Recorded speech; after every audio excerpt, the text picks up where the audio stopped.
Halo sobat, apakah kamu juga terbangun di pagi hari dengan disambut cuaca dingin ekstrim yang membuat Anda merasa seperti tertidur di ruangan es? Itulah yang terjadi saat ini.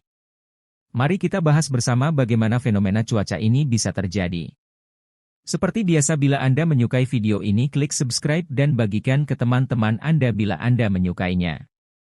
Jangan lupa klik tombol lonceng supaya tidak ketinggalan video menarik berikutnya.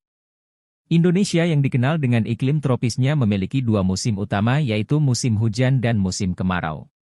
Musim hujan biasanya berlangsung dari sekitar bulan November hingga Maret, sementara musim kemarau dari bulan April hingga Oktober. Musim ini dipengaruhi oleh pola iklim tropis dan pergerakan angin monsun Australia. Angin inilah yang lalu mempengaruhi iklim di beberapa wilayah tertentu, terutama di wilayah tropis. Di Asia Tenggara, termasuk Indonesia, terdapat dua jenis utama angin monsun Australia. Angin monsun barat bertiup dari Samudra Hindia ke daratan Asia, membawa kelembapan dan menyebabkan musim hujan. Sebaliknya, angin monsun timur bertiup dari daratan Asia ke Samudra Pasifik, membawa udara kering dan menyebabkan musim kemarau. Di periode ini angin monsun yang bertiup dari daratan Asia melewati Indonesia yang memiliki suhu permukaan laut juga relatif lebih rendah atau dingin.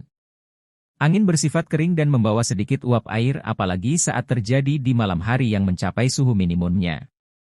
Mengakibatkan suhu udara di beberapa wilayah di Indonesia menjadi terasa lebih dingin, terutama wilayah selatan Khatulistiwa seperti Pulau Jawa, Bali dan Nusa Tenggara.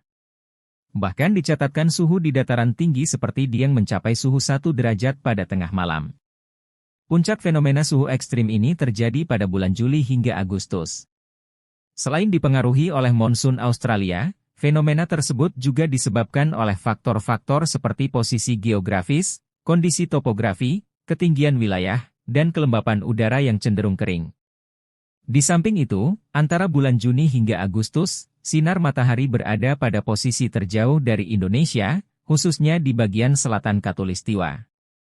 Fenomena suhu dingin ekstrim ini juga dipengaruhi oleh pola sirkulasi atmosfer global yang mengubah distribusi suhu dan kelembapan di berbagai belahan dunia.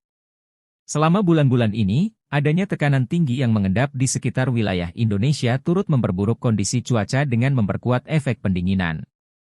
Tekanan tinggi menyebabkan udara lebih stabil dan kurang bergerak, sehingga menghambat proses pemanasan yang biasanya terjadi pada siang hari. Selain itu, kondisi ini memberikan efek isolasi yang membuat suhu malam hari turun lebih signifikan. Inilah yang menyebabkan Anda merasakan dingin yang lebih ekstrim di pagi hari.